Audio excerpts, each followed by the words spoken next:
On social media these days, we hear from actors, musicians, celebrities, influencers, all these people say that if you work hard, you'll get what you want. And I would argue that is not always true. So this video, as a person who strives for success themselves, just like you, this is not only a video for you, but a reminder to myself that success can mostly be out of our control, and I'll show you why.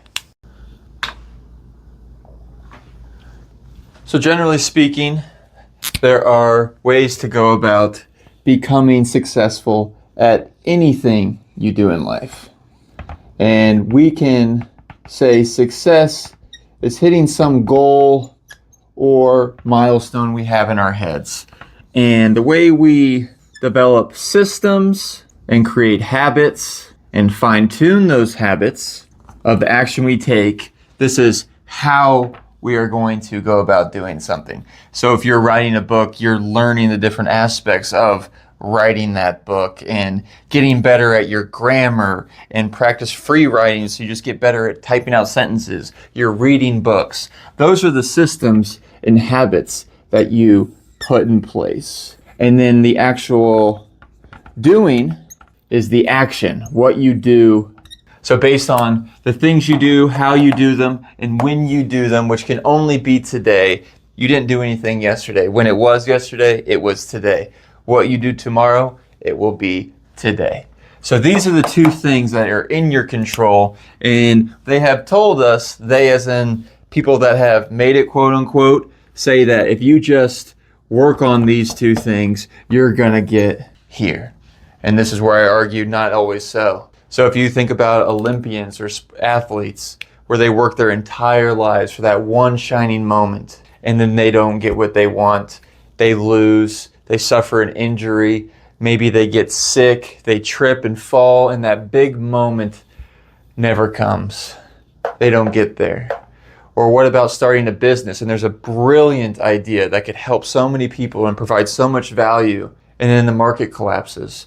Or that idea, while it's good in theory, may have been better 1 year before that because something else has come along that they did not foresee, which kind of tanked their business idea. You could be a perfect applicant for a job, have the best resume, and you nail the interview and you kill it. But then some guy that was internally wanted that job, and so they just gave it to him because he already worked at the company. Or a relationship, and you give everything you have to the other person, you devote your time to it, and just from stressors and things outside of your control and maybe things that they were dealing with, it didn't work out. Or content creation and people working so hard, studying videos and thumbnails and different things like that on YouTube, and they don't get the success that maybe a girl who was maybe a little tipsy one night and said something funny, and now she went completely viral. So there's so many things that while you can influence your success and hopefully it will put you in a position to get there, there are still just so many unforeseen things that are not up to you. And I say that because with my YouTube and with doing this stuff, I will say it right now that I've had a history of mental health issues in the past, and for me, dealing with it is working on self-improvement, mindfulness, meditation, doing talks like these. It keeps me grounded and it keeps me sane. And while, of course, my goal would be to make or have 1 million subscribers, I may never get there. You know, I may stay at the damn 11 subscribers that I'm currently at. And if I constantly focus on getting here, if I'm constantly worried about something that I don't have full control over, I give up my power and my enjoyment of why I'm doing it to begin with. So I'm suffering my own passion that was once giving me great joy is now causing some suffering.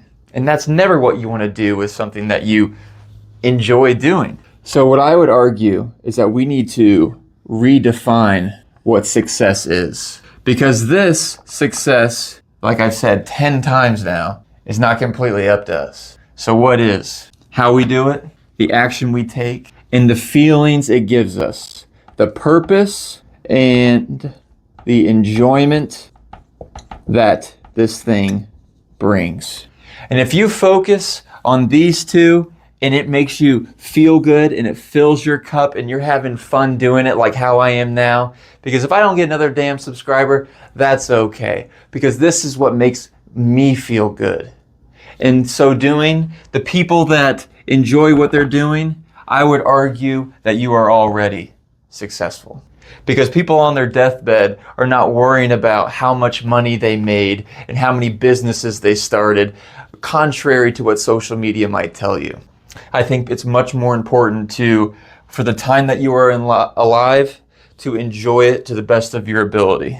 So I'm going to redefine this as our success. And if you do these two things and you feel this, you are successful. The funny thing is, though, and ironically so, is that the people that just having fun, enjoying what they're doing, they can do more of it. And if they're filled with passion and energy for what they are doing, better things tend to happen. And I want to end on this quote from a psychiatrist from the 1940s, his name is Viktor Frankl, who was a psychiatrist who went through 3 concentration camps during the Holocaust. And he has a very powerful book called Man's Search for Meaning. And I've read that book recently. Well, I'm starting to read it. And there is a powerful quote in there that actually inspired this talk today. So here we go. Don't aim at success. The more you aim at it and make it a target, the more you're going to miss it. For success, like happiness, cannot be pursued. It must ensue. And it only does so as the unintended side effect of one's personal dedication to a cause greater than oneself, or as the byproduct of one's surrender to a person other than oneself. Happiness must happen, and the same holds for success.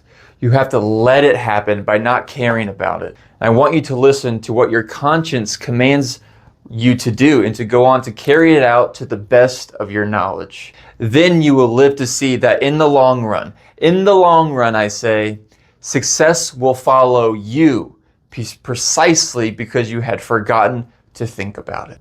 Now that's exactly what we're talking about. If you just focus on the things that are in your control and you forget about this entirely, it will follow you.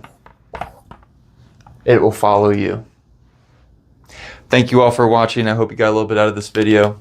I'll see you all next time.